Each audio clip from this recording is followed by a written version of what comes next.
5 Minutes Spiritual. The Invisible World as Understood by Reibai-taishitsu. Day number 5. Today, I will talk about measures to avoid unpurified spirits.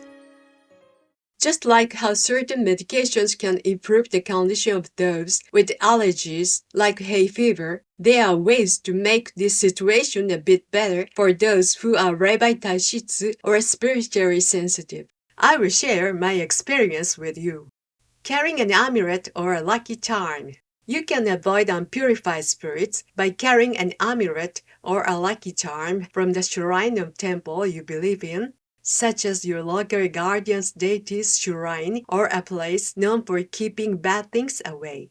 The amulet or lucky charm, which has been blessed, contains the spiritual power of gods or Buddhas and the consecrated energy of powerful monks or priests. Remember, most amulets or lucky charm is effective for 1 year, so you should replace them regularly. Using salt. In case of when you feel something is off or think you might be possessed, having salt on yourself can be effective. It is better to use sea salt that has been sun-dried rather than chemically processed salt, as it is more effective. Ideally, obtain salt that has been blessed at a temple or shrine. This salt contains the energy of the gods, Buddhas, and the person who prayed over it, enhancing its purifying power. Sprinkling salt. Sprinkling it can have a stronger effect of driving away unpurified spirits and malicious energy. Sprinkle it on the shoulders or head with some force. Do this where no one else is watching to avoid suspicion and to prevent the entity from immediately attaching to someone else.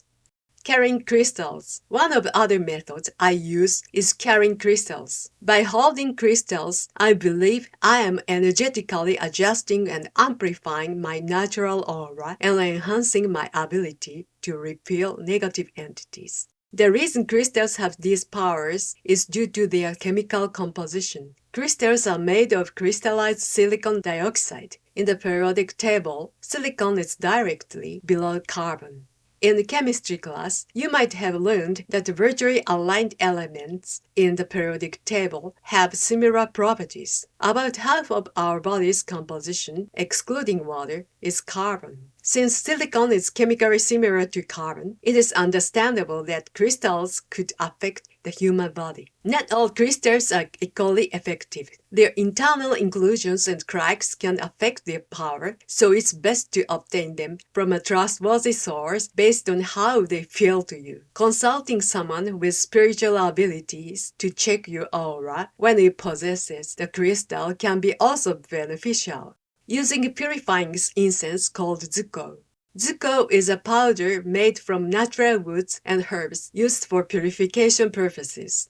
It is sometimes provided at temples when washing hands and mouth with water is not possible, or when additional purification is needed before entering the main hall. I use zuko obtained from a revealed temple. To use it, take a pinch of powder in your palm, rub your palm together, then inhale the fragrance while imagining yourself being purified and strengthened. Visualize your hands moving from the top of your head to your feet, slightly away from your body to cleanse your bioenergy field. Wearing shiny objects. Wearing shiny objects can also be effective as physical light protects you. Accessories, jewelry, and fabric with sheen are all good. Silk scarves are effective due to their luster and composition. Statues and images of Buddhas often have shiny adornments, possibly symbolizing the avoidance of low-level energies. Statues and images of Buddhas. Even with all these protections, it is impossible to repel unpurified spirits 100%. They can still enter bioenergy field. It is similar to how wearing a mask cannot completely prevent viruses. A spiritually gifted monk once advised me to keep a statue of Buddha I am connected with. When the time comes, I might ask a monk for help doing good deeds. Continuing to do good deeds for others also strengthens your protection. Higher spiritual beings will come to protect you. Acts of kindness are not just for others. They ultimately come back to benefit you.